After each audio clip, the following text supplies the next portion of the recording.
네, 안녕하세요. 여러분들 반갑습니다. 대이어 멘토 권혁철입니다. 오늘 유니슨에 대해서 좀 말씀을 드리려고 하는데, 일단 아시다시피 유니슨의 경우에는 이 신재생 에너지인 풍력 관련 기업이죠. 제가 저번 영상에서 아마 이렇게 말씀을 드렸을 거예요. 지금 현재 정부 부처인 산업통상자원부에서 나온 보도자료에 따르면은 올해 10월부터 이 해상풍력 경쟁 입찰 공고가 추진 중에 있으면서 이 해상풍력에 대해서 좀 속도를 내고 있는 상황으로 보이고 있다라고 말씀을 드렸는데, 그런데 갑자기 어제 뉴스에 이렇게 나오더라고요. 해상풍력 로드맵에 영향을 줄 수가 있는 기사.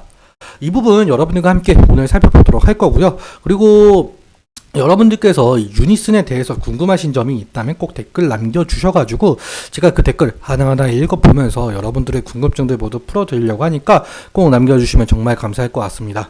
그러면 바로 본론으로 들어가 보도록 할게요. 일단 유니슨의 경우 이 풍력 관련 사업을 하고 있는 것은 여러분들 모두 아시는 내용들이라고 생각이 들고 있는데, 사실 이 풍력의 경우에는 우리나라 특성상 땅이 좁고 이 바람이 많이 부는 지역이 많이 협소하다 보니까 태양광보다는 모멘텀이 적었던 건 사실이죠.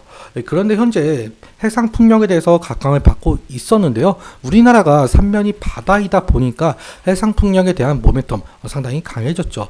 실제로 한국 정부에서 이 100조 원에 달하는 해상 풍력 발전을 꾀하고 있었고 2030년까지 14기가와트 확충이 목표라고 했었습니다. 그리고 제가 저번 영상에서 이 8월 8일 목요일에 이 정부 부처인 이 산업통상자원부에서 보도자료를 낸 것을 같이 한번 확인해 봤는데요. 이 보도자료에 대한 설명이었죠. 해상풍력 보급에 새로운 이정표를 제시하겠다라는 보도자료.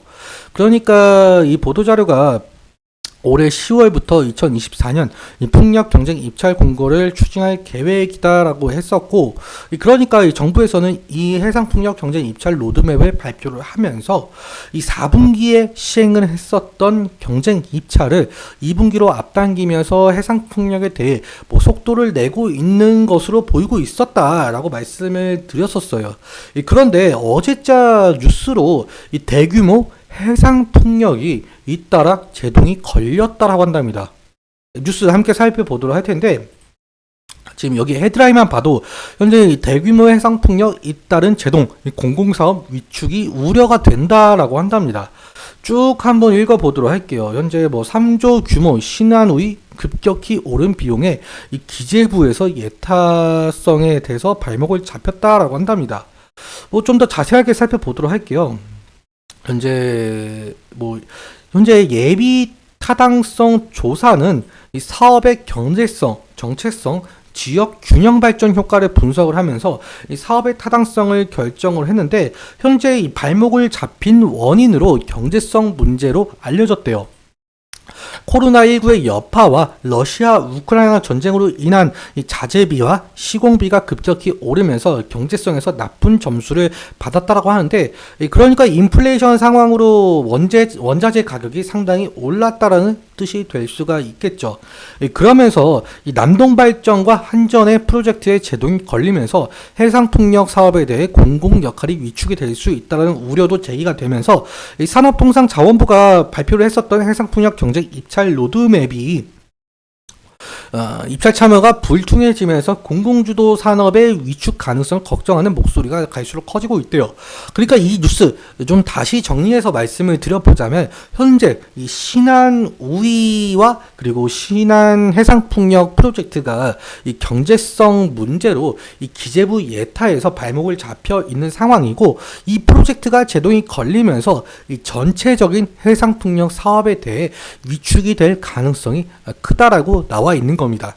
그러니까 해상풍력 경쟁 입찰 로드맵을 발표를 하면서 이 공공부문 역할 확대를 추진하겠다라고 했었지만, 공공주도 사업에 대해서 입찰 참여가 불투명해지면서 이 사업 전반적으로 위축이 될 수가 있다는 거죠.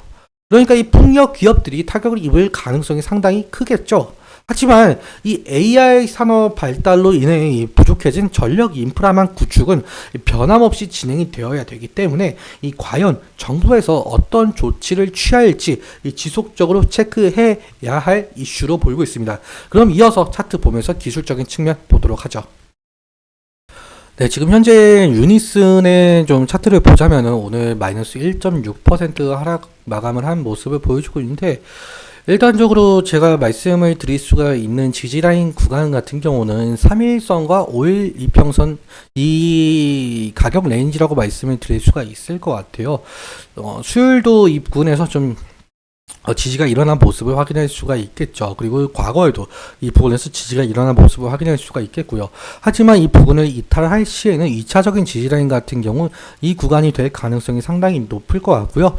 하지만 이 구간까지 이탈하게 된다면 지속적으로 하락할 가능성이 있으니까 리스크적인 관리는 필요할 수 있을 것 같다라는 말씀 드릴 수가 있을 것 같아요. 그리고 제일 중요한 것은 유니슨의 경우에는 현재 이 저항대 구간이 이 구간이라고 생각이 들고 있는데, 과거에는 이 구간이 지지라인이었지만 지금 현재 주가는 밑에 있잖아요. 그렇기 때문에 이 구간에 대해서 돌파가 일어난 것이 상당히 중요할 것 같다라는 말씀 드릴 수가 있을 것 같습니다. 그러니까 강한 거래 대금을 통해서 이 구간 돌파를 해 준다면은 이 구간까지는 열려 있다라고 볼 수가 있겠고, 이 구간까지 돌파를 해 준다면은 다시금 유니스는 상승 추세로 넘어갈 가능성이 상당히 크겠죠. 이러한 점들 유의해 주시면 좋을 것 같고요. 그리고 앞으로 유니슨이 과연 이 해상풍력에 대해서 입찰을 할지 안 할지는 모르겠지만, 만약에 입찰을 하게 된다면 이 수주로서 확실하게 매출적인 것에 보장을 받을 수가 있으니까 이러한 것도 좀 지속적으로 체크해 봐야 될 이슈겠죠. 그래서 수급적인 측면도 잠깐 보자면, 오늘 개인이 67,000주 정도 매수가 된 것을 확인할 수가 있겠고, 외국인 같은 경우 67,000주 반대로 매도가 된 것을 확인할 수가 있습니다. 반대로 기관의 경우에는 뭐 매수와 매도 아무것도 없었다라고 볼 수가 있겠고요. 그리고 어제가 아니죠. 이틀 전에는 개인이 21만 주 정도 매도가 되었고, 외국인은 26만 주, 기관은 5만 주 정도 매도가 된 것을 확인을 할 수가 있습니다. 이 개인이 21만 주라는 매도 물량이 나왔다라는 것은 결국에는 이렇게 생각을 할 수가 있겠죠. 악성 매물이 어느 정도 소화가 됐다라는 그런 판단을 할 수가 있을 것 같고, 아무튼 이 좋은 흐름 만들어낼 가능성이 상당히 높을 것 같아요.